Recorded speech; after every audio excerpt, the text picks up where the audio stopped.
Manuri day ta karon sa Glasenbach Clam, duol lang ni sa akong gipuy-an, 15 minutes drive kung naay traffic. Kung way traffic, 10 minutes. So, lami kay magbaktas-baktas karong panahon na kay dili kayo init. So, nagkuyog mi kay gibisita man ko ni Yannick o sa iyang asawa, si Laura. Nagkuyog mi kay manguha daw sila fossils. No, diri nga lugar, daghang fossils diri. Unya allowed po diri nga manguha og fossils, pwede nimo dadon. So okay lang. So kinigid siya nagkatag ang fossils na sa sapa, na sa bukid, na sa kilid, na sa walls. Mao na akong anak si Ino. Kini siya raspberry ni siya wild pero wala na ko kuha kay basig na igihian sa iro kay nanubo ra man sa kilid sa dalan pero lami na siya kaunon mura. Lami na siya mura na siya kanang strawberry. Oh, makita ninyo diri nga ang bukid diri lami kay siya. Ang tubig kung tan-aw ninyo limpyo gid kaayo no. Limpyo kay ang agianan. Umaw na siya, mao na ilang nakuha fossils, gwapo na siya ba.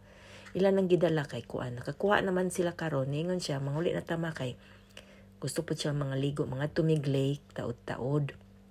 So, mubalik na mi sa among auto para mga tunapod mi og lake. Tanawa ang tubig kung unsa kalimpyo. Kini nga tubig, mainom na siya ba? Mudiretso lang kagkuha inom, mainom gid na siya. Dili magsakit imong tiyan. Oh, dili pa sa tuwa bang mo inom tag-ana magigit-igit kita ba? Karon ni abot nami diri sa Valer Sea. Kuan ni siya, free ang kuan diri sa lake ni siya, open.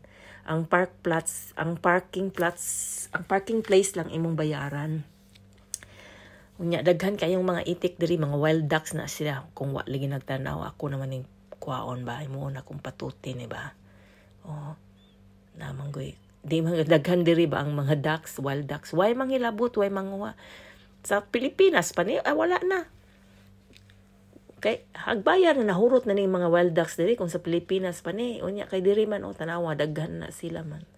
Daghan kay wild ducks magsuri-suri na sila, bawal na sila hilabtan. Protected na sila sa government. No, kay part na sila sa nature ang ginaprotektahan ang mga wild ducks. Mao na ang lake diri. Ako namang gitest ang lake. Ang tubig nila karon bugnaw. Dili bugnaw. Init. Warm siya. So, pero wala ko naligo kay di manggod kaayo init. Kanang kuan man kapuyan ko maligo ko yan igulig balay maligo na pugog utro mga waswas na pug ko kapoy wala lang nalingkod-lingkod lang suroy-suroy nagkaog ka ice cream siya ni kog siniinol kay nangaligo gid sila kami ni Laura wala mi nangaligo mao na siya ang park libre ni siya diri wala ni siya entrance libre.